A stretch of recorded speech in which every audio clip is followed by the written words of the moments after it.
الله الرحمن الرحيم عبد الله راج تراويل ومالين مايو إن عدلو شيء وحوالين يسوي إسباري تتكسر مالته وحوها حوبل كعام بحي حورارته يهوغ تصالح وحوها هليي قلبي جيس وطري نمو وحسي وحوها نين كو أدق هالكيس وحوها نين عن كو وأدقو حيل دير ميحانها مددالدا ما ويلدا إيوه حتى لا يكدقو قلم باوي نمدا عبد الله راجي وحوها نين هدي لا يكدقو deeq u lahaa haddii ilaahay ka dhigo qalbi sami iyo niyad wanaag wuxuu ahaa nin dhinaca dadnimada gobka ah oo haddii ilaahay ka dhigo lagu soo hirto wuxuu ahaa oday talada la weydiiyo wuxuu ahaa nin haddii ilaahay ka dhigo maaragtay lagaga daydo astaamo farabadan oo ku ururay hadii ilaahay ku banayso ku ururay qalbigiisa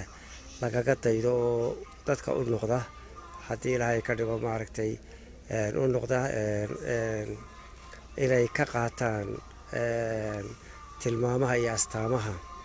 ay dadku jecel yihiin ama qofka ruuxiisa iyo qofnimadiisa dhisa ilaahay waxaan uga baryayaa Cabdillah Raage inuu ilaahay naxariistii janno ka waraabiyo ummadda Soomaaliyeedna ilaahay waxaan uga baryayaa sidii roon ayaan ilaahay uga baryayaa suugaantii uu ka tegay waa hanti ummaddu leedahay waxaan filayaa ninkan ku magac dheer xildhibaan ayaa faafinaya dadka waxaan ugu baaqayaa inay suugaanta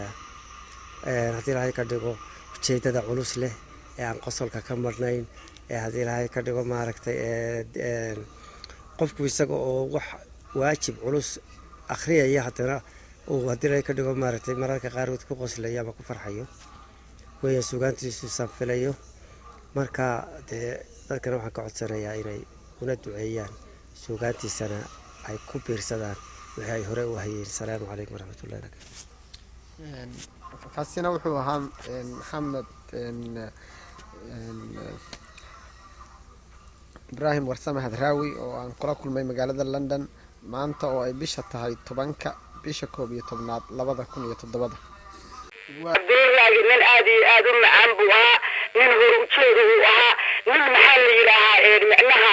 mabda aad uga tagtay iyo mabda aad ugu timaadid leebuu ahaa nin saqajaama ma ahayn nin laalaab yaqaan ma ahayn waxa uu qaba nin cadeeyo ahaa waxa uu sarraba nin cadeeyo ahaa waxa uu san macnaha jecel yahay wax nin cadeeyo ahaa nin laalaab yaqaan ma ahayn nin dirtu uu aqaan oo nintiisa ku cadeysto taas waxaad ku garan kartaa hadda inta dagaaladu dhaceen waxa la soo sheegay wiilkiisa uu ka riwaayay inuu ilaahay dil xataa dadkaas ay soo gaadhay marka waxaad ka garan kartaa sheekadaydaas nin dirtu uu lahaan jiray Cabdillah Raage